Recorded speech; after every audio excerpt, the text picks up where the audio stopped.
I remember it like it was yesterday.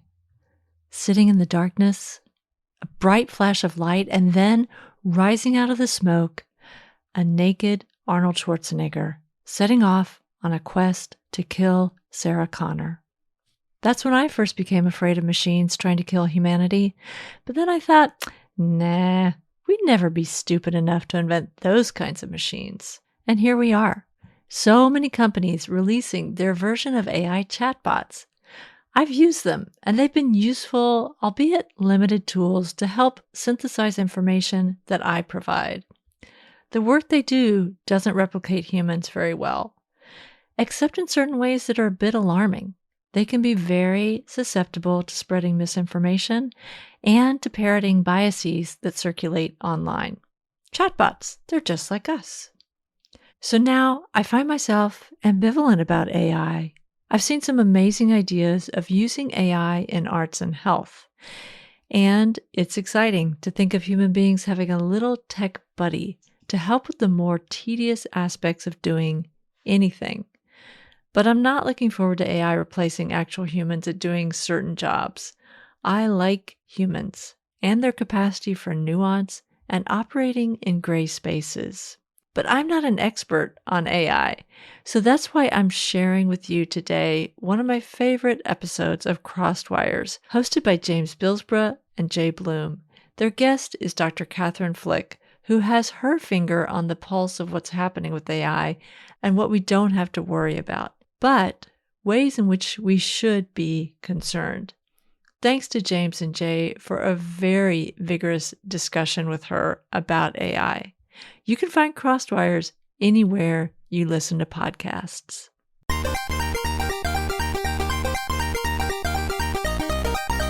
Hello and welcome to Crossed Wires. My name is Jay, and that was not written by any AI program. That was me writing this off the cuff of my head.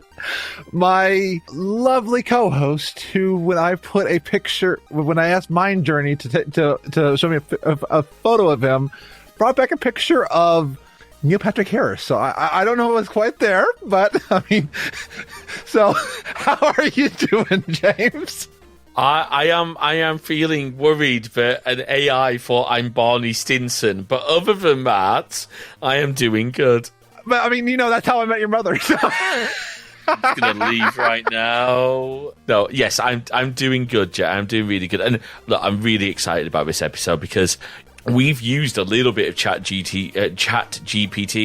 I will not lie. I did a few of the go live and toots for the streams, like I did the Mr. Freeman, my best G-Man impersonation. Well, that sounds more like Alan Rickman. But I had, and I made it clear we did that. So, let me just real quick ask ChatGPT. Oh yes, okay. Our guest today is Catherine Flicks. I am so sorry. I like doing the puns. You wanted me to host. So I'm regretting this decision. And shouldn't that be Dr. Catherine Flick? Shouldn't we be honorific here, Yes, right. Dr. Catherine Flick. So see, that shows that when ChatGPT told me it was missing that shows some of the factual inaccuracies of ChatGPT. Anyway, how are you today, Dr. Catherine?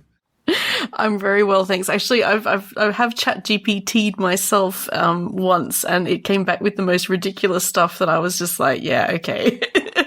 I'm not quite sure where it got that from, but yeah, I think it said something like I don't know, it was saying that I was from like somewhere in the north of England or something, and I'm like, no, that's not where I'm from. No.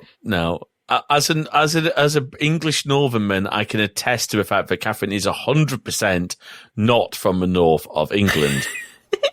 I'm from about as south as possible, Sydney, Australia. Oh, I wanted to go to Australia. This is my last tangent. I had a friend send me a box of stuff from Australia, and Vegemite, let me just say, tasted like tar to me. I'm not trying to offend anybody, but that's what it's delicious. But you do have to it is an acquired taste. Okay, good. Because I was like, was it what I was expecting? You got to spread it very thinly. This is a whole debate. This is yep. This is going to be the Marmite versus Vegemite argument between the Englishman and the Australian. So I think with that, I want to move on into our topic today because we had you on a while back about Bitcoin and in the blockchain. And that was a fascinating thing. I learned a lot. I know James learned a lot. So I think a lot of people have noticed, it feels like in the last month or two, really, every single program has AI. I just saw another thing that messaged me saying, we now have AI. And I'm like, you are the app I use to figure out how much coffee grounds to put in my coffee. Why do I need AI on you? It's just everything. It's like the AI buzzword. So what do we mean by AI in this discussion? And I think let's go to the expert in the room on this. I suppose that means me. So I guess maybe I should just talk about my what my expertise is to start with, just so that your fans out there don't get ChatGPT to write horrible things to me. No, they won't, because they're lovely people, lovely listeners. Thank you very much. So I'm an ethicist. I'm a technology ethicist, and I specialize in the ethics of emerging technologies. And AI is not actually an emerging technology, but it seems like we sort of hear about, in very emergent applications of AI frequently. And so that's why I sort of have an interest in it. And I've recently written a book chapter on the ethics of creative AI. So that's, I guess, a really good step into what we'll be talking about today. So I guess back to the question at hand, what do we mean by AI, right? So AI is basically, it's an applied form of machine learning, which is basically, and all machine learning people will hate me for saying this, but it's really just fancy statistics. It's probabilities. It's what is likely to come next if I put in this input. What would be the most likely output? The next word in the next in that sentence. What would be the predicted next thing? And basically, what that means is AI is quite good. Well, AI is not really it's a hype term, right? Okay. So it is basically all machine learning. All of this stuff is machine learning. It's a way that you take a big data set of known factors. So for example, if you want to have a bunch of pictures of leaves and you want the machine learning algorithm to identify the type of leaf for you, you have to train it with a whole bunch of pictures of known leaves. And basically that involves somebody sitting down and saying, this is a eucalyptus leaf, this is an oak leaf, this is a yew, this is a maple, this is a whatever, and do that many, many, many, many, many, many times, right? Until it's built up a library of known good identified versions of the leaves. And then it goes off and you can set it off to basically then say, have a go at identifying unknown leaves. And then you tend to, there's certain different, it depends on the type of algorithms that are being used. But then basically, they can then learn from their mistakes. So you can double check, you can check their work and tell them where they went wrong, and they can learn from that, et cetera, et cetera. So it's really actually just a computational process with some human input to make it learn what it is that we want it to spit out, right? And that's what's called a narrow AI. So there's different types of AI. So narrow AI has a very specific purpose. In this case, it's identification of a leaf or leaves. And then you have what people call general AI. And this is this is where the hype that we're hearing about, people are talking about, these large language models. So things like ChatGPT having, sentience or having intelligence. They're sort of building into this hype about this general, artificial general intelligence. And that's the kind of stuff you see in the movies, right? So you've got movies about AIs like Terminator, Ex Machina, all those sorts of films, she, her, which one was it? One of the ones with, what's his name? Her. That's Her. Yes. And one I'm thinking of also Transcendence, where Keanu Reeves uploads his likeness to a computer and all that. That's a similar sort of thing. But the idea is that there's this sentience, in the computer, right? And that's what they kind of, or at least a reflection of some sort of sentient, what we might consider to be sentient as human, recognition of another creature, right? And so that's what there's a whole load of people who want to get there. They want to have these sorts of sentient machines. They want to have these, robots that can, out of Star Trek or whatever, right? Like, they want to have sentient robots, essentially. And they think that this is the way to get there with this machine learning process.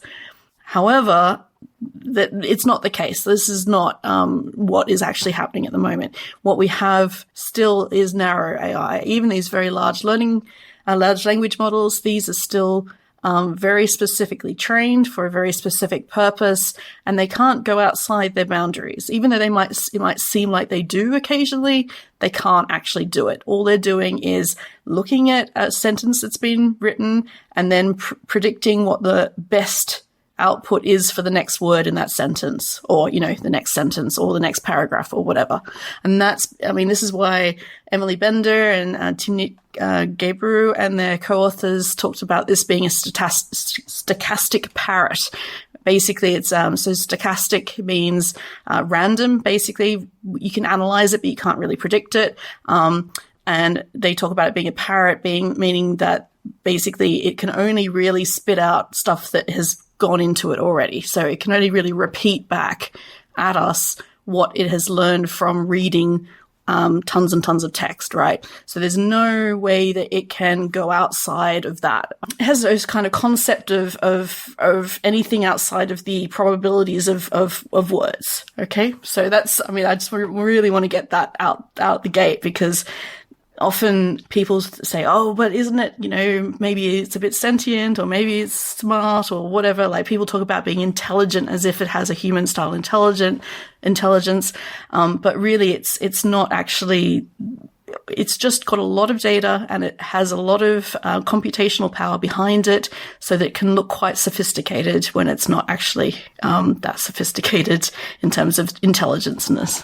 So we're not talking like the equivalent of, because I'm deep in the middle of watching Star Trek Picard season 3, and actually I think season 1 I think dealt with AI a lot in terms of like data, but season 3 obviously we've got a lot going on. So we're not talking about the equivalent of like the ship's computer in Star Trek, or indeed Data himself, an actual artificial intelligence that is sentient, that can make rational decisions by itself without, I think as Catherine said, without it being driven by data sets and inputs. I think data is not, so it's not like Captain Picard has to say, data, I'm going to give you these parameters and this is all you can work within. Yeah, exactly. So I think it's really important to recognize that in the safe, so there's a really good example that I was just reading about earlier today, and it was basically someone input into ChatGPT, asking it to explain how to remove a jam sandwich from a VCR slot in the style of the King James Bible. Right? And ChatGPT had a great, it was fabulous.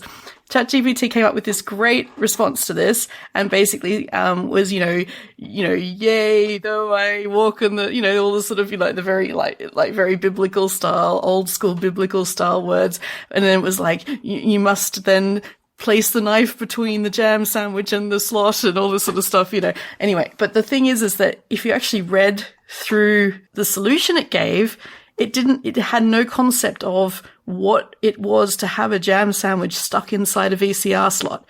Like, you can't just put a knife in and separate it from the sandwich from the slot. You have to kind of there's no conception of what the actual problem is. There's no conception of there being like a solution. All it was doing was taking the parameters, must be in the style of the King James Bible, must have something to do with jam sandwiches and VCR. So it has probably has some understanding about what a VCR it doesn't even have an understanding what a VCR is like, but it knows what to look like, where to go to get that information, right? Isn't it? It knows that, it should talk about slots. It should talk about buttons. It should talk about bits of plastic. I don't know, whatever it is, right? But that's only because they come up as high probabilities from the results of it sifting through all the text that it's got access to, right? And then so it has no concept. It doesn't even have any concept of what the King James Bible is. It just knows that because it's read lots of it's had a lot of text data that's been tagged King James Bible, that it has read a lot of. And that would have been probably done by humans, by the way, like a lot of this data. All these big text things don't come from nowhere. It doesn't sort of build an understanding from nothing. There needs to be some sort of tagging, some sort of categorization that is actually done by humans. So there are humans in there somewhere at some point. Yeah, and then basically it's used that to create this response that doesn't actually even doesn't actually even solve the problem, right? Because it doesn't have a concept of, and that's the difference between a repeating parrot that has, random chance, but a fairly high probabilistic chance of getting the right words out versus a thinking, feeling human being that can conceptualize, like you thinking, if I say VCR, most people over the age of about, 30 or so have an idea of what a VCR looks like. They can kind of imagine what it's like to put the tape in and the chunking noises that go on and, what happens when it gets stuck and, that sort of stuff, right? Like there's a lot going on that is more than just, regurgitating words. So yeah. I'm not quite sure. Oh, no, that was perfect. And I think part of what we're also seeing is we're only seeing the good stuff, like the close matches being publicized, and a lot of that's not quite what I was looking for. We're not really talking about that a lot. So it almost, because I know a while back there was a app out there, was a geo coordinates app. And people thought, oh, this app will find you something. And like someone found a body bag. I mean, like I this is not a joke, a serious, they went to this coordinate and they found what they thought was like a bag with someone. I mean, there were different incidents that were outrageous that they were finding. And it was just because it was random chance. And then someone said, you are only hearing about specific instances. You weren't hearing about everybody else who went to locations from this app where nothing happened. Yeah, I mean, that's fairly common in any sort of hype cycle, right? You only ever hear about the like this happened in the Bitcoin and the cryptocurrencies that, you only heard about the people that made lots of money. You didn't ever hear about the people that lost lots of money or lost a little bit of money, right? Because of various reasons. But the same thing here, you only really hear about the successes. I mean, the thing is also is that sometimes the failures can be very interesting and they can be very funny as well, right? So we actually have heard of quite a few failures as well. Like, for example, I mean, I talked about the fact that it got me wrong, but actually people are now starting to say, well, actually, surely there should be some responsibility there if it does actually get me wrong. And like, for example, there was somebody who, I don't know, it basically came up with, it was an academic who basically asked it about the academic misdemeanor case that didn't actually exist, right? And it came up with a whole case that just out of nowhere, and presented it very confidently as being fact, right? And so there's this now there's this idea that, well, surely if I go to ChatGPT and I say, oh, what about that horrible case of when Catherine Flick broke the law? And it will come up with a whole story about how I broke the law. Now, I've never broken well, I probably have, but not in such a way that it's been a, significant, factor in anything. But, certainly wouldn't be in a space where it would be written down for ChatGPT to have any understanding of it, right? Or any knowledge of it. So the fact that it is essentially, able to come up with these kind of fantasies of whatever it is that you ask it for, makes it great for writing stories, but makes it terrible for anything that's supposed to be factual. And then if somebody goes on to use that as some sort of factual basis for saying, oh, well, Catherine Flick's a lawbreaker, that academic did this horrible academic misdemeanor, all these sorts of things, that could potentially be quite defamatory. And, I think there are now some people who are trying to, I think they are actually trying to sue, or they're trying to work out how to bring this up in a way that they can, stop these sorts of occurrences from happening, because they're obviously can be quite harmful potentially. Absolutely. And it is very, that's going to be dangerous, because it can also, like, when we've got this misinformation, the false stories, does it then call into question things that are genuine. Like, for example, I mean, just to make a bit of a joke, because I know because I'm joking about this because of some of the stuff we've exchanged on Mastodon. You know, the fact that the Tory party is in an absolute shambles. But would people then doubt that because, oh, well, it's got it wrong before about other things, when that's a verifiable fact? Well, this is the complicated bit, right? I mean, verifiable fact is actually quite tricky, right? So one of the concerns that a lot of people have about these large language models and the fact that they're going to be used, that they are going to be used, right? People are going to use them. They're going to use them to write the copy text at the top of a washing machine ad sales pitch. They're going to use it for the top, there's recipes where you have to scroll like 5 million pages down before you actually get to the recipe. They're going to use it for that. They're going to use it for all kinds of stuff. There are going to be spammers who'll just use it to create SEO optimization text, right? I mean, we're going to have a whole load of garbage to sift through just generally from just from this, just like as it gets more and more popular to actually, and more usable in terms of actually just using it in day-to-day websites and things like that. So, for one thing, we're going to be inundated with ChatGPT or similar large language model created text. And then, so it's then, okay. And then you see news websites, like news sites actually using it, right? I mean, I think it was BuzzFeed that got caught using it for some of their pieces. And you just think, well, okay. So firstly, these models, they don't get, well, for the most part, because they're trained on a big data set, they're not actually, there's going to be a limit to the cutoff time at which point that data set was used, right, for the training session. I mean, there are some ways that you can kind of keep things up to date, but for the most part, those tend to be very computationally expensive to update the training, right? And so what you'll find is most of the stuff is actually running on an older copy of the data set. So it won't know about, I don't know, yesterday's news, right? And so if you ask it about yesterday's news, it'll probably make up some great story rather than actually take you to the facts about the matter of whatever it was in yesterday's news you're interested in. So this is one of the issues, right? So you have this fixed set of data.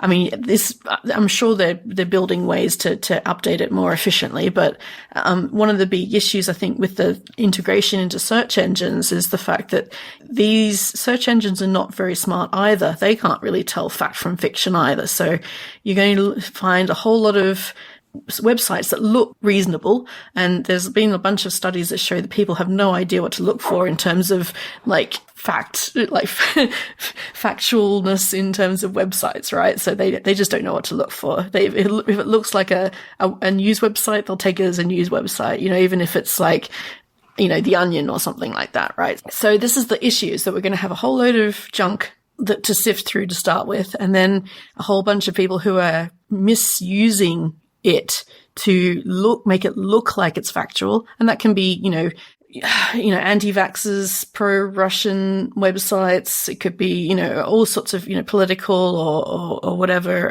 information that, propaganda. You mean Twitter? Yes. And Twitter. Exactly. I mean, absolutely. Social media will be full of it as well. So we have to learn a lot how to sift through this stuff a lot better. And I think actually in the future, there's going to be a lot more for, search engines and that to actually sift through this stuff and actually help us to sort fact from fiction than it currently does, because at the moment it's pretty rubbish at that.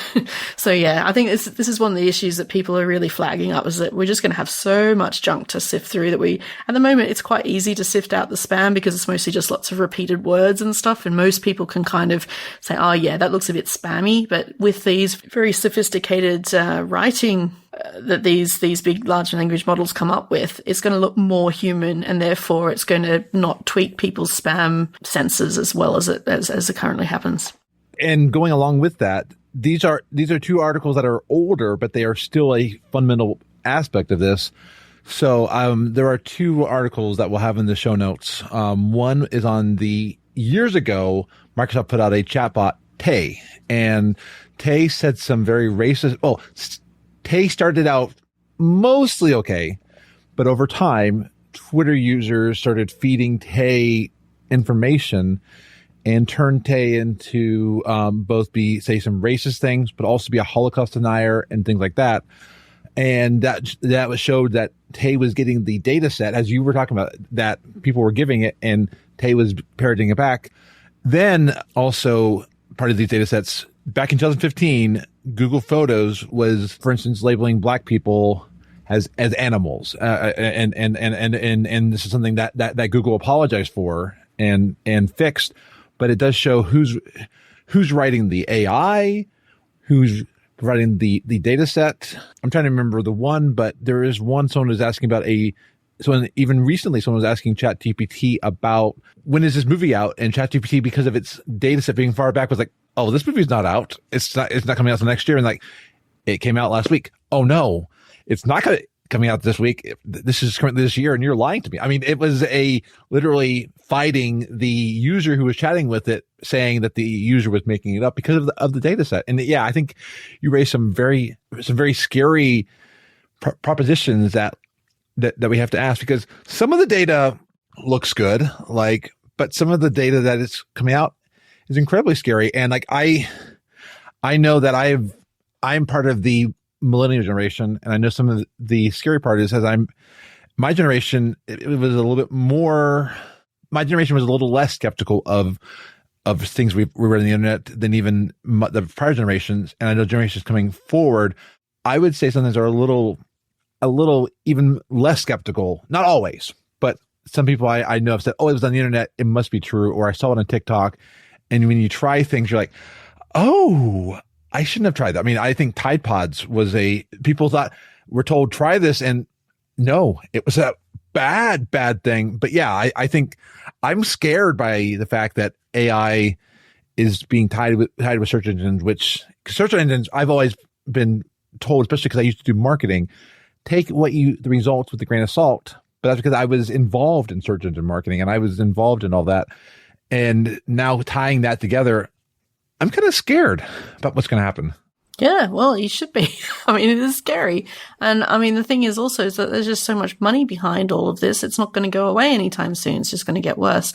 I think actually something you brought up is really important here, is that it's very important to understand where it's getting the data from, and where these large language models are getting the data from. And so the issue with Tay was that they wanted it to learn from Twitter. So it had a little bit of a bootstrap, but then basically it learned live, essentially.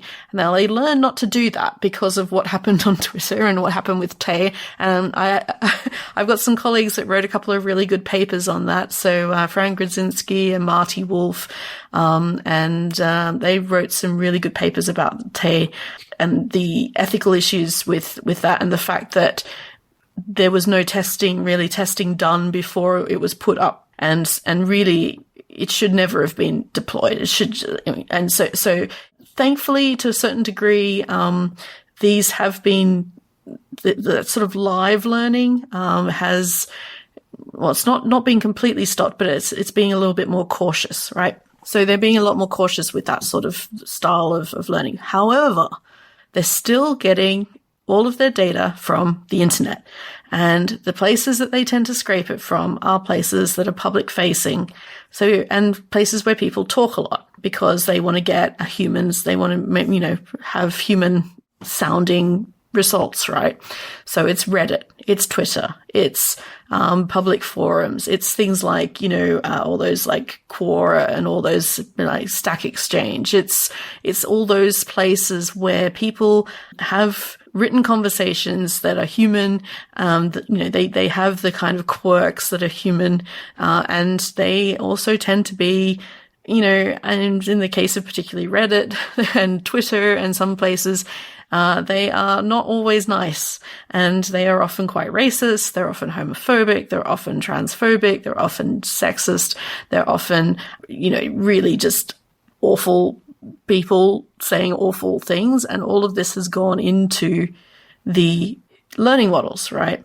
And so that's why you've seen certainly with the ChatGPT prompts and things, they're trying to put bounds on this, right? So they're trying to say, oh no, I'm not going to, like they talk about I'm not going to talk about Holocaust, or I'm not going to talk about this, and I'm not going to talk about that, because they've run into issues where it does actually spit back really horrible things, right? And so instead of actually solving the underlying problem, which is the data set itself, they're just saying, oh, well, we'll put a ring fence around this and we'll make sure that it doesn't talk about that. But as I was reading another paper recently about how this actually is really problematic, because if they don't want to talk about problematic things, so for example, some of the racial stuff is actually really important to talk about, but what they're actually doing is putting a ring fence, saying, well, I can't talk. If you ask ChatGPT about, I don't know, what is it like to be, a black person living in this, what is it to experience racism, for example, right? It will probably most likely spit back something where it says it can't really talk about that, because it's been told essentially by its creators to not talk about racism, to not talk about race or whatever. And so these boundaries, while they're actually protective to a certain degree, it also normalizes the whiteness, it normalizes the kind of tech bro-ness of it. And there's a real issue with that in these models. And that is a huge problem. The data sets that feed into it, if they are racist, if they are homophobic, it is going to spit out. There's a wonderful old term I remember from, from data processing days: rubbish in, rubbish out. And that's always going to be a problem. And you're right. It accentuates the tech broness. And, look, let's just be really honest. All three of us have probably seen enough hatred and stuff online. We just don't want more of that. And unless the data set is verified and properly vetted in a way that makes sure that it doesn't contain that data, but that means more manual work. So again, it goes back to a point, is ultimately this comes down to human work. This is not sentient. No. This is thriving off what it is fed. The issue really with that is that it's not just that it requires humans, it requires a lot of human work.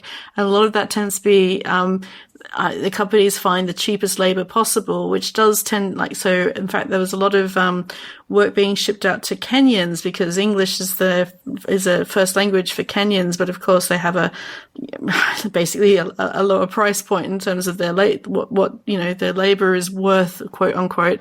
And, so there was a lot of work being done by Kenyans on for labeling data.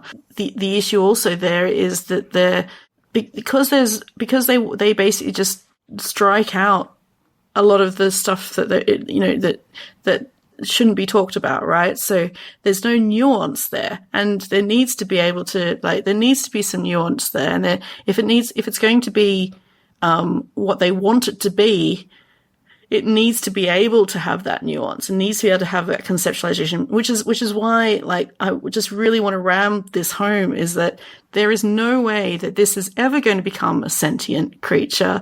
It's never going to become a human intelligence, because it just has no concept. There is no conceptualization that's going on there. It does not understand what it is. Whenever you hear anyone say anything about how ChatGPT or these other models understand something, they do not understand anything. All they are doing is essentially rolling the dice and coming up with the best possible response for the next word, right? I mean, I used to write these little bots back in the IRC days called Markov bots, right? And what they had a very primitive form of this, and it ended up with all sorts of, rubbish. But the important thing is that, it sometimes would spit stuff out that looked incredibly human. And we would sometimes talk, we'd joke about the ghost in the machine, right? Which is, another classic sort of story in this, style of, science fiction. But, it can look very, very human, but there is no way it can ever become intelligent. There's just no space within the programming for it to break out like Data does, for example, in Star Trek, right? There's just no space for that to happen. And I think it's important, for instance, I'm a trans woman, and I learned from trans voices. What scares me is if either those voices were censored and we would start using ChatGPT or AI like it to present stuff, I could either have it no trans voices or gender critical voices could be talking about trans issues. And then, for instance, the young Jay who is trying to figure out what's going on never would have gotten the resources that I needed. And yeah, I mean, this, and like, as you said, racial issues, we need to have Black voices out there that want to talk about it, need to be, and we need to be keeping the hate there, away from there. And it's just like when I was going through, communication in school and I had to write papers. My academic professors were always like, every source that you look at, I want you to look at who wrote that, not just the author. What's the organization? What is their bias? Why do they say that they did?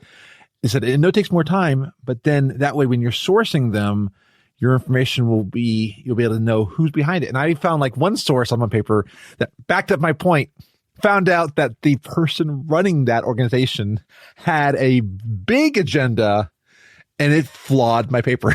So I had to change that. Absolutely. And I think if, again, as you said, these are important topics, like, if we censor, as an example at the moment, if we censor things like gun violence, which, look, without getting into it, the US government do that anyway. There's bans on research on this stuff, but we know that this needs to be a topic to be discussed. We know that, for example, that I think there was I'm not quite sure which part of the States, but I'd imagine Florida, where someone labeled trans people as mutants. If that's the data that's going in, that's the data that's coming out. And we have to have that ability to have good resources. Again, as Jay said, if the resources aren't there, and if we've got just effectively a bunch of data that is, let's say, for example, it turns into the Andrew Tate bot, then that's no use to anyone. In fact, that spreads so much hate. I think this is a huge discussion. And one thing I just want to say, obviously I know there's going to be different opinions on this. We absolutely want to hear from everyone. So the usual podcast at crosswise.net over Discord. The only request we have, just like with everything, please be respectful of everyone. Catherine, I know you're in our Discord. So I wanted to move us on a little bit to you talked about like news sites and content. But I guess the question is, like, so if you're using a tool like ChatGPT or Bing, me and my friend, just as an aside, we actually went onto Bing's AI tool and started asking a load of questions about a particular plot point in Star Trek. Actually, it was something, I think the question was something along the lines of, was Commander Sisko justified in his hatred of Captain Picard because of the events of War 359? Anyone who gets that reference will understand that reference. But it actually, it was going around and then it tripped up. It got facts wrong because it had got it from a source but wasn't correct. And it started sending it down a whole thing that was in Star Trek beta canon, not Star Trek canon. And it was very, you could tell it was slipping up. But stuff like that, when we talk about content, like maybe someone's written fan fiction using an AI, who owns the copyright on the content that is then published? Like if we wrote a script for a Crosswise YouTube video or even a whole podcast, who owns the copyright on the content that we're basing our content on? Right. So, copyright's a big problem in this sort of general area of what they call creative AI, right? Because in order for there to be some output, there needs to be input, and the input tends to be copyrighted material. In fact, there was, I think it was Midjourney, was basically recreating the Getty Images logo, and they're being sued now by Getty Images because they had so much come in from that source, right? And they were reproducing the watermark on it. So there's actually a really interesting story about copyright with regard to the outputs of AI, right? And this comes back to actually, there was this, one of the big questions in copyright law is, do you have to be human to make copyright, right? For your outputs to be copyrightable. Now, I don't know if you remember the monkey that took the photograph story, but there was a big legal dispute about whether a monkey that stole a photographer's camera and took a selfie, not knowing it was a selfie, basically the monkey just turned the camera around and pressed a button, but it came out as a really good selfie, whether that monkey owned the copyright to its own photo, because the photographer actually printed it and got a lot of money and, went around the world with it in an exhibit and stuff like that. And I think there was like the Monkey Sanctuary, I think, was trying to kind of sue the photographer on behalf of the monkey. Anyway, it all went, very silly, but it, in the end, it was decided that the monkey does not have copyright because it is not a human. So, with that being generally considered the case, there's no way that the AI can have copyright. So it has to come back to a human somewhere. So is it now then the human that created the prompt, right, that went in? And actually, what is this idea that actually, instead of, to a certain degree, prompt writing is going to become a new skilled labor that people will pay a lot of money for? It may well be that prompt writing is like the person who wrote the prompt owns the copyright of the output of the prompt. But then there's a lot of questions about what about the people whose work went into that, right? And there's a lot of artists who are currently trying to, get class actions and stuff together to actually sue various models for, scraping their work. DeviantArt, which is a big art website, has locked down scraping and, basically said people can't use it to feed into models. And this is all still up in the air, right? I mean, the gut instinct is, this is my little son who is, has opinions. The gut instinct is that there should be some sort of, it doesn't seem fair, right? And there's I'm very keen on kind of practical ethics, right? So you generally have a gut response to these things. So it doesn't seem fair that the artist whose work goes into these models doesn't get recognized or didn't get to consent to have their art put into this model, right? The fact that people are then profiting off those models and therefore these artists' work and creating art in the form of that artist. If you can put in prompts to say, create me a cartoon in the style of Calvin and Hobbes or whatever, right? And it'll have a go at it. I mean, it's not very good at it, but it knows the sort of what the form is, right? It knows it knows what it's doing. Well, once again, see, here I am using these same words. It knows what it's doing. It understands it. It's very easy to trip up and say, and give these models more credit than they're actually due, right? It doesn't understand what a comic looks like. It doesn't understand what Rembrandt's or Van Gogh or, their style. It doesn't understand that at all. All it can do is say, well, here's a whole bunch of art that's been tagged Van Gogh. Here's the sort of thing that I need to put in the next pixel to make it look like that, right? To make it look, the probabilities of responding to the prompt as being, a high probability of it being correct, right? So that's really hard to say every time. So you say understand, or you say it knows, or say it thinks, or whatever, right? So it's a very easy way to slip up. But anyway, so to get back to this, who owns the copyright, right? So at the moment, we don't know. It's going to go through a whole lot of very complicated legal stuff. I mean, it's copyright law is pretty broken anyway, so I think there's going to be a lot of space to shake that up here. But how that happens and what that looks like, I have no idea, to be honest with you, and I can't even really see. It's very hard to know where it should kind of fall as well. Ideally, what should happen is only those who consent, only the people who consent have their artwork or their writing or whatever put into these models to start with. And I mean, maybe there's some sort of, they can get payment for doing so or whatever. There's some sort of, fair trade of labor there, right? But that's, the cat's out of the bag a little bit already, right? And it's very hard once you've put all of this stuff into the mixture. It's a bit like uncracking eggs. You can't really do that so easily. So it'll be very interesting to see how the law sorts all this out, whether it tells these companies to go back and pull all this stuff out and retrain it again without this data in it or whatever. I mean, we don't know what it's going to look like. like, for instance, there's a site, I believe it's Have I Been Trained, that actually you can put your art into, and you can see if you've actually been trained into an AI. Because my first thought comes to creativity. I can have a template in a project. That template file has been licensed to me by whatever software I'm using. I have fonts, and depending on the font I use, I've been licensed for the font.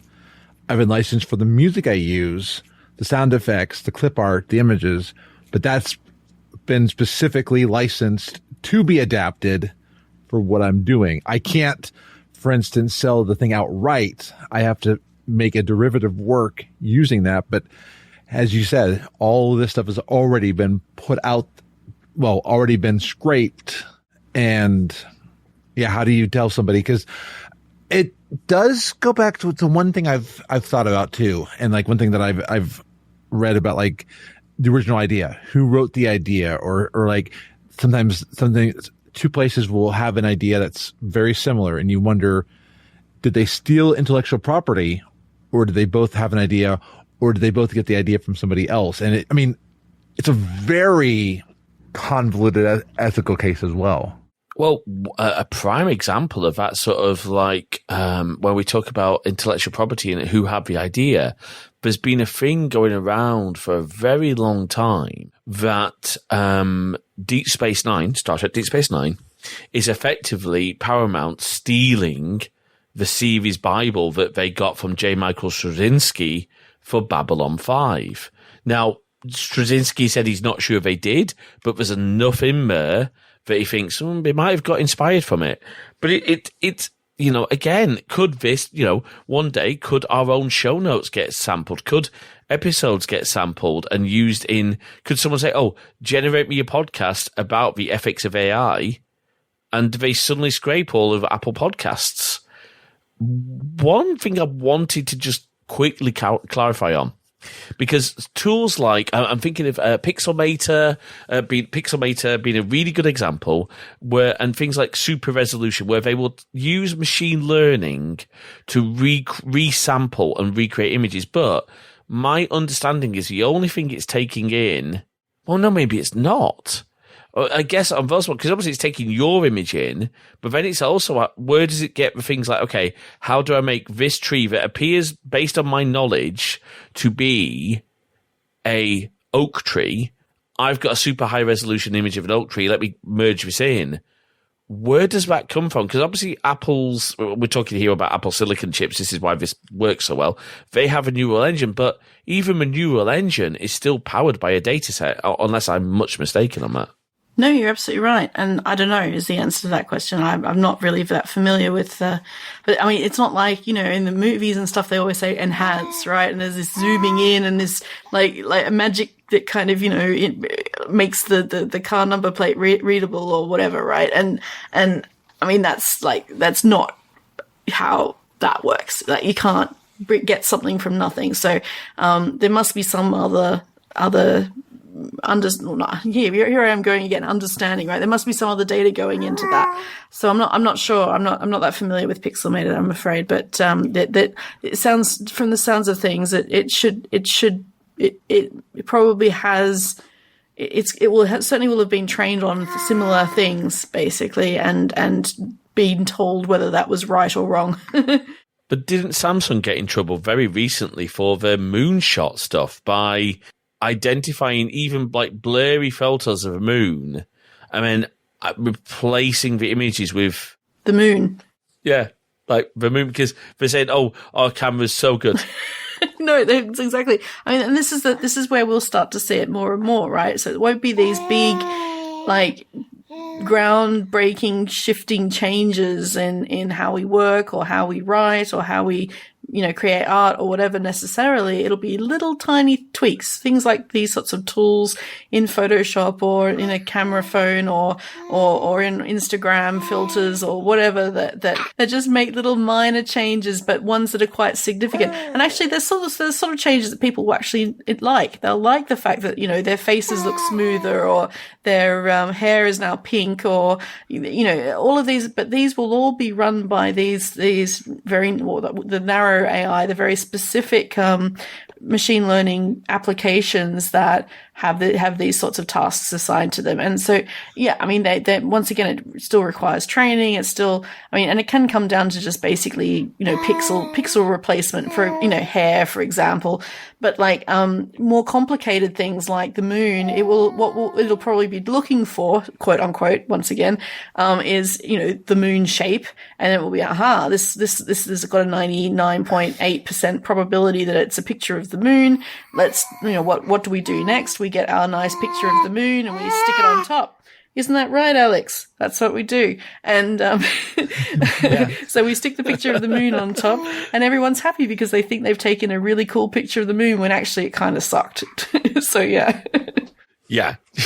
Sorry. And, I mean, Adobe has been coming out with, and I'm going to put a link in the show notes, a suite of tools called Firefly. And they've been called out on, well, are you going to be endangering my ability to do work because of all this stuff? And they have said that they claim that they want to be responsible, but it is a very real question. Because, yeah, the smart brush feature in Photoshop, for example, it does use what you gave it, but then hopefully Adobe's not feeding what I do in Photoshop to someone else, to its model without your consent. Which it will be, and like you'll probably find there'll be some fine print somewhere or a general, terms of service or whatever that you've said yes to. And I mean, theoretically, they should be a lot more nuanced than that these days, and they should ask for specific. But anytime it asks for for you to send back data for training purposes or anything like that, that's what they're using it for. They'll be using it to not just train their people, but train their data sets and train their algorithms, basically. And it's interesting seeing so many. So we are huge fans of Nextcloud for its privacy, but they've added an AI. But I think I want to read more up on this. I'm not at all saying that any of the stuff we're putting into the show notes is getting used to train a model. I think it's very different in how they're doing it. I want to understand this. In fact, we are waiting for confirmation. I think we've got one. We're going to have someone from Nextcloud coming on to talk because, again, if you're maybe doing let's say, I want to be careful not to annoy particular companies, but Google Docs comes instantly to mind as a potential source of AI training data. Well, Google Assistant. Many of us have used Google Assistant. One of the ways it trained its voice dictation. Years ago in the United States, there was a phone company. There was a phone service called Google 411. It was a free service you could call. And I thought, wow, Google's giving us all this data for free because this was before we had smartphones and stuff accessible. What we have found out, and they even admitted it on blog posts and in press articles, the Google voice assistant, I hope I did not trigger anybody's, I did not try to say the Google words, but their assistant got trained as one of the data sets on Google 411. And it is sometimes it is interesting that, like, I know that stuff is years ago, but I feel like it all is related in many ways. And I think we are definitely looking at a new trend. So one thing I want to kind of move into a little bit is both a little bit more like the integrity of using stuff, both in work and in academics. So John Gruber uses movable type. And on the talk show, he put in a request for some code of movable type, which is not as prevalently used as it used to be. WordPress is overtaking it in market share. And he was impressed at the fact that movable type code was coming back from ChatGPT in such a way. And so, I mean, it has some pretty advanced data set, but like, what is the extent? I've been watching YouTube videos of people creating programs and games and stuff and using ChatGPT, asking for it. There's even there's even a thing I'm trying out, and I actually ask ChatGPT not giving any of our data, but more just saying, hey, can you give me what would be a code that I could use? I'm a little weary at using that code because I don't know where it came from, but I was impressed at how quickly it knew what looked like good code. Now, I've been hearing from some people that the code from ChatGPT works, some people that not. And I think, Catherine, you make a good point that it depends on where that code came from, because one of the podcasts I was listening to described it perfectly. It's like a parlor trick, but it looks sentient. And my biggest question, to try to not ramble, is what is the ethics and integrity of using this stuff in either work and academia? I think academia we can especially touch on, but even work. Say my boss says I need this done, and I could spend my time that I'm trained on and experienced on to do it, or I could get ChatGPT to do it, send it off. What is my integrity and ethics on that? Is that something that you'd be able to speak on? Yeah, absolutely. I mean, so the thing, once again, we need to reiterate once again, is that it doesn't understand really what you want. It will never understand it. But if you say, give me a bubble sort algorithm in Python that takes these inputs, it will be able to do that for you, because it's a standard algorithm that has been written down many times over the web. It's probably been asked about 50 gazillion times on Stack Overflow. Stack Exchange.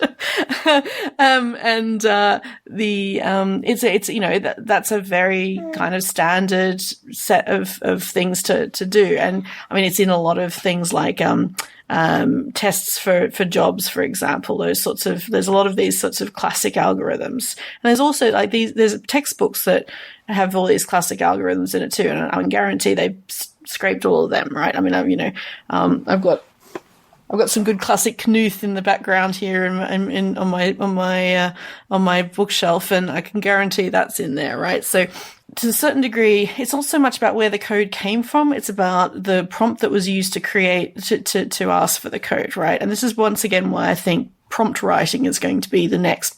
Well, it's not going to be the next, okay? I don't want to buy into this stupid hype because I think it's stupid, but it's going to be a thing that people will be looking for, right? But the problem is that you still need to understand what the code does in order, you'll still need to understand Python in order to be able to know if the code that you've got will actually work for you, and to debug it, because it's not going to be, it's going to have maybe a 99% chance of being right for whatever small purpose you want it. But I mean, it really depends on how specific you are as well, right? So if you say, oh, hey, ChatGPT, write me a social media app in, C++, you're going to have a hell of a time dealing with the output of that, because it will not actually have done what you ask it to. It will have created something a bit like the Bible, King James Bible example that I had before, right? It will have picked up the main things, produced some code because that looks about right from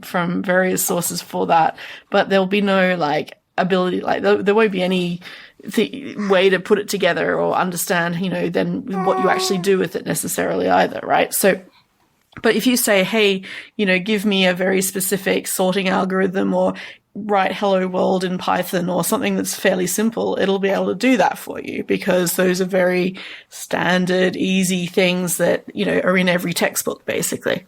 So I think that's the coding side. In terms of the actual ethics of that, I mean, people are doing that all the time anyway, right? I mean, you go on and you say, oh, how do I solve this problem? I've got this problem when I'm, coding. You might ask a friend, a colleague, someone that that knows Python better than you.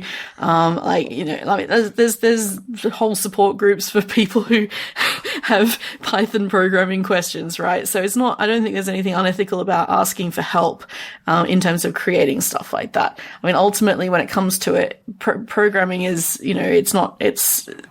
it's more than just typing out the code, right? There's the conceptualization, there's the design, there's the testing, there's the, all of the other parts to programming that are not just writing the code. So, I mean, sure, okay, if someone else writes a bit of code for you, then that's fine.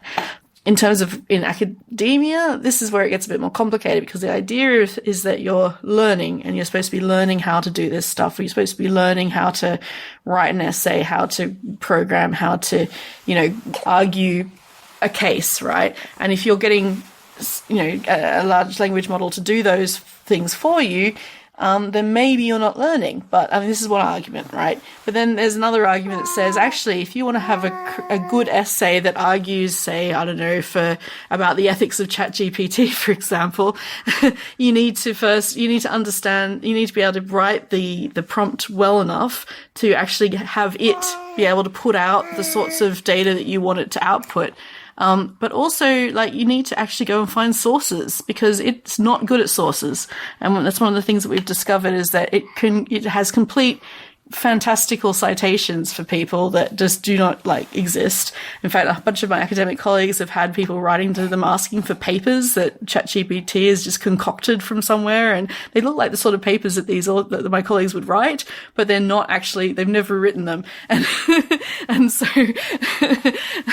I mean, there's that's basically where it's at on that. And so I mean, writing is hard for a lot of people, and I can certainly see this being an accessibility thing, right? For people who are, say, dyslexic, or have other, maybe some learning disabilities or something like that, it might actually be a really good way to help them to be more accessibly social, or able to overcome some of the challenges they have in an academic setting, for example. But it's about then, what do we do as academics, right? How do we actually do we come down and this and say you're not allowed to use it? Do we work with it? Do we try to ban it? Turnitin, which is the plagiarism checker, now has an AI checker as well, and it's already I've seen some AI checkers that you can just get on the internet. You can upload a paper and it will tell you the probability of it having been an AI created essay, and it's already getting it wrong, right? It's already bringing up false negatives or false positives, I guess, in this case, right?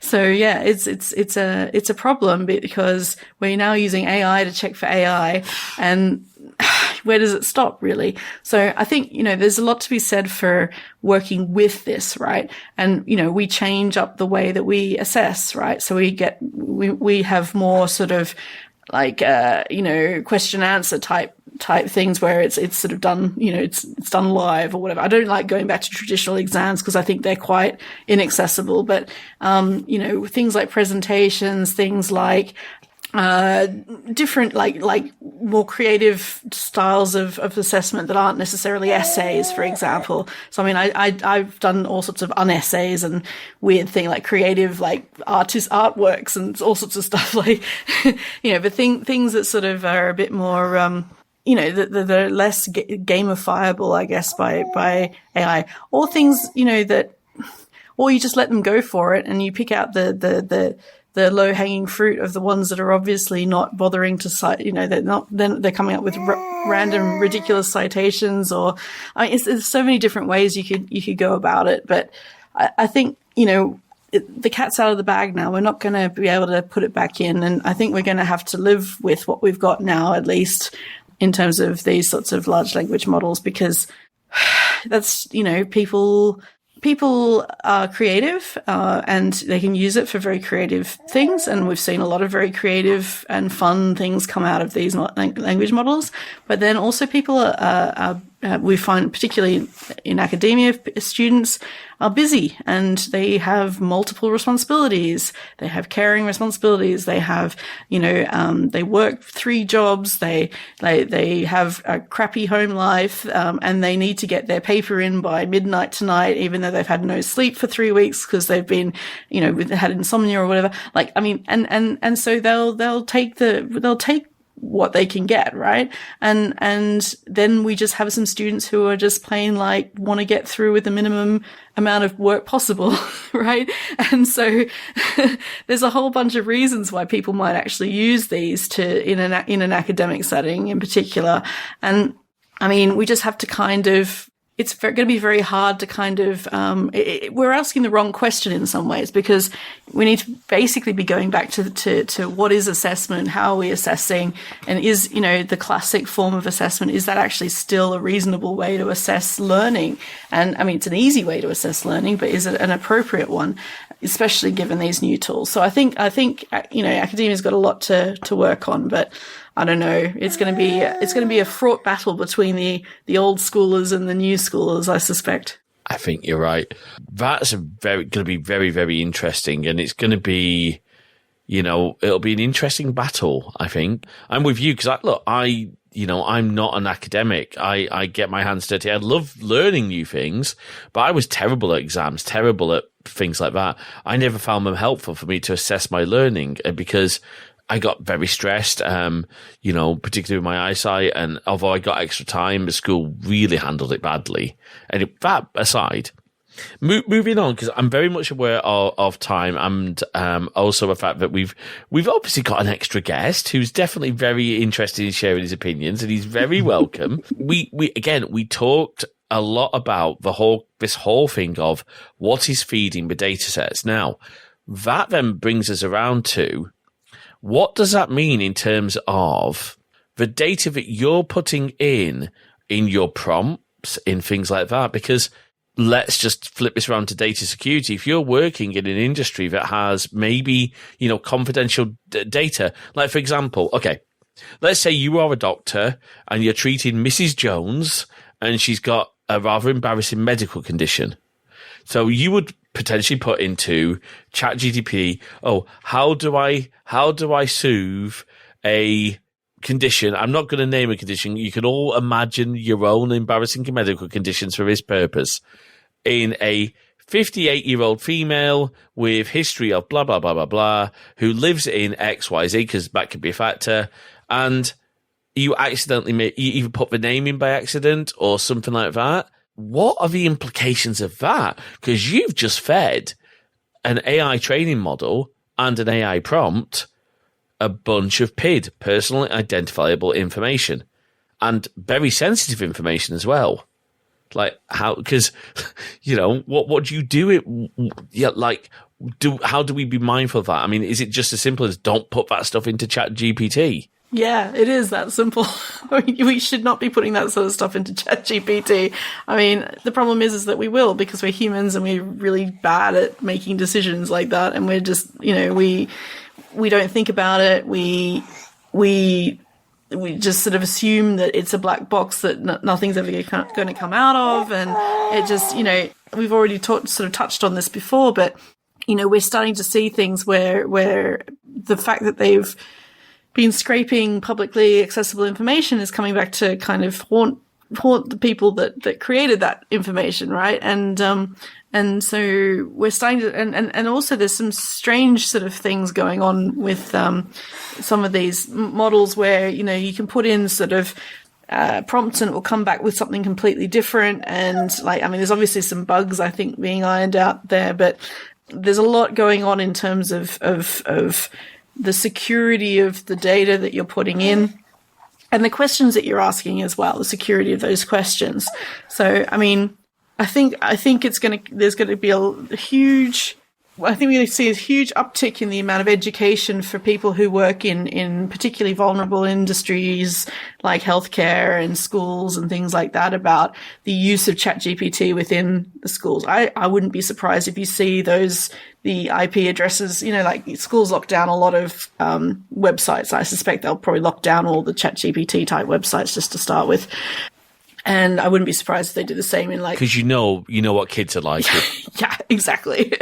But well, that's exactly right. And kids are going to see it as their new horoscope or whatever, right? I mean, they're going to put they're going to have an absolute blast with it. But I think the thing, we're also there was a paper I think I saw go by recently, or a blog post or something that talked about the amount of stuff that had been coming into the actual chat prompts and the amount of personal information that had come into it already was really significantly big, and they were worried about it because, it ultimately also comes back to the companies that actually run these models. They're now storing personal identifiable information, and that requires a lot of legal responsibility in terms of especially things like the GDPR and the UK Data Privacy Act, and whether America gets itself together at some point and has a similar thing, who knows? But it seems increasingly necessary that they do it. But really, when it comes down to it, you just don't put just leave it to fun things like writing a storyline in the style of Seinfeld or whatever. Like just yeah. I mean, it's not a good idea at all, because it not only can it come back to haunt you, it can also be potentially quite dangerous, because you could be feeding it stuff that then crosses with other information to create completely fantastical results, right? I mean, it does that anyway. So, I mean, that's the other thing, right? Is that you never know even if what you're going to get back about whatever it is that you've asked it for is actually factual either. So if you're putting in if you're asking it for kind of factual information about work stuff, you better be double checking it as well, because it's like, if you're using this for, say, mission critical understanding of what that medical condition is, for example, you're potentially going to cause a lot of trouble if it's wrong, right? And you got to be thinking about how much am I willing to risk my own professionalism on this, right? And yeah, I think it comes back to, I mean, I'm going to put my professional ethics hat on here and say it comes back to professionalism, and really you need to be thinking about what would a professional be doing, and it's not putting personal information into giving it out to third parties, and it's certainly not taking the results of a large language model as uncriticized fact, basically. Yeah, I think that's a really good point. I'm hoping that, for instance, when we start seeing it more and more applications, that these applications, that if they decide to use ChatGPT for their data, that any data that's in these in these business or work applications, that they don't feed that back at all. That if they sanitize that, if they keep it secure, there's a little bit less fear. And because there's already been some articles about people putting in confidential information about businesses and other people finding it there. So I think that's a huge, huge thing to think about.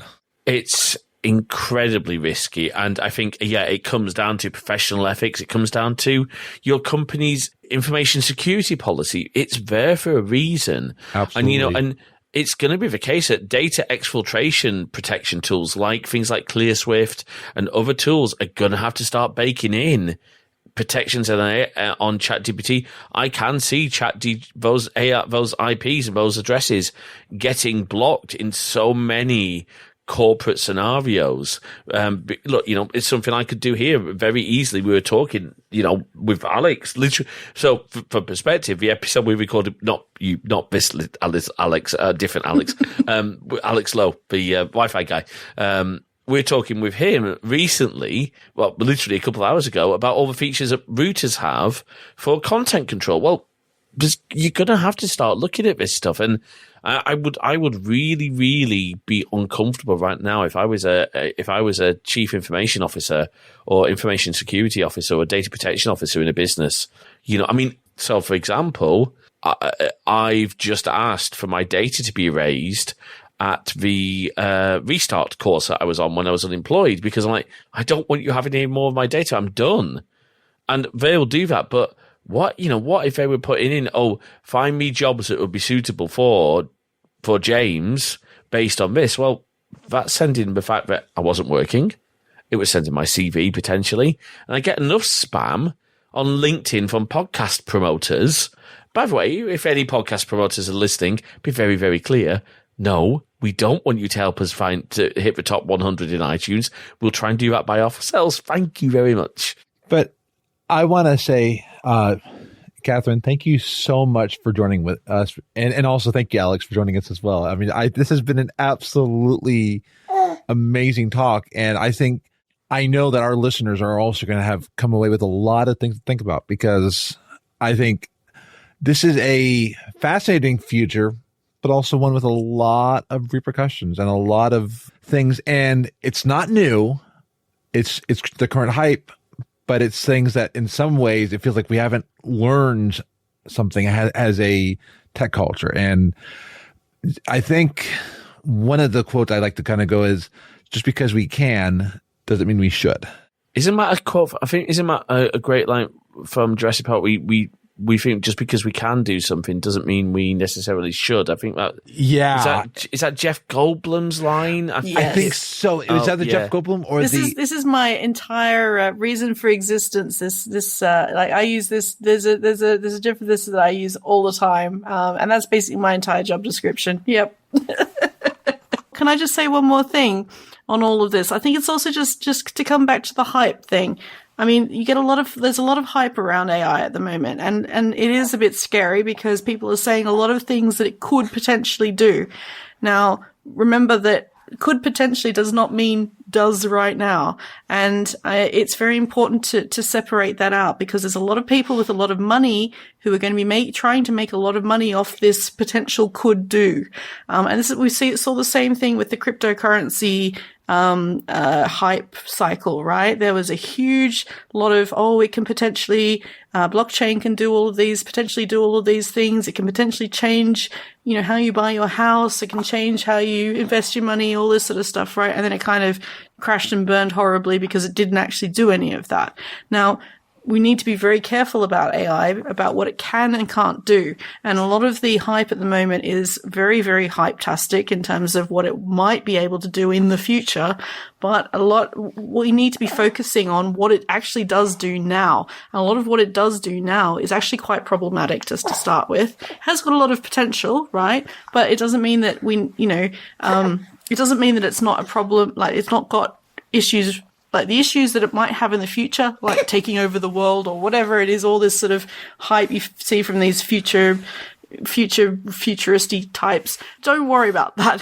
What we need to be worrying about now is things like the bias in the data sets. We need to be worrying about the nuances of the results that we get. We need to be worried about the things like copyright and fairness and consent and all of these issues that are actually affecting it now. And that's what I'd like to end on, basically. I think that's a great point to end on. And it is, it is, the whole point of us doing this show is to look at all these questions and say, again, is this right? And should we, what do we need to be concerned about in these technologies? Catherine, if people want to find more about your work and obviously maybe follow you on the socials, I think you're obviously, I was going to say you're very active on Mastodon, but it does help. But I think you're one of the mods on a Mastodon server, if I remember correctly. Yeah, that's right. So I'm at Catherine Flick at mastodon.me.uk. I think that's it. Yeah, that's it. I still kind of keep one half of an eye on Twitter where I'm at Catherine Flick, but I mostly just use that for broadcast rather than actual interaction these days because of, various reasons. And you can find my website at www.liedra.net, where I have a blog and a bunch of other stuff that might be interesting. Awesome. Thank you very much. I'm going to end on one thing. Yeah. I went to ChatGPT. Write me a thank you to a podcast guest in the style of Kirk from Star Trek. Dear esteemed podcast guest, I cannot express the depth of gratitude in my heart for appearing on our podcast.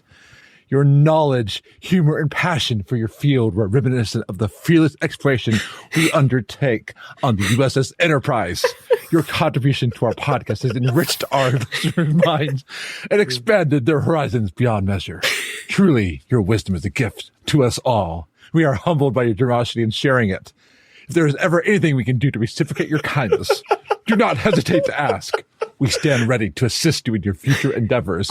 Boldly going where no help is gone before. Live long and prosper, my friend. You will always have a place among us on this journey through the cosmos. Gratefully yours, Kirk.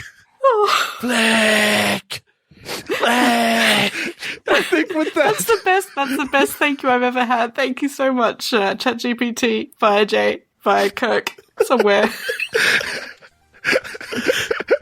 Thanks, it's been great fun. We'll roll the outro.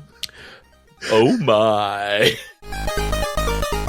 Thanks for listening to this episode of Crosswires. We hope you've enjoyed our discussion and we'd love to hear your thoughts. So please drop us a note over to podcast@crosswires.net. You can also drop us a comment on the post, or if you're a good pod user, why not start a discussion there too? You can also join our new Discord server at crosswires.net/Discord. We've got forum channels for each episode and we'd love you to join the discussion there. You can also follow us on Mastodon at Crosswires at mastodon.social.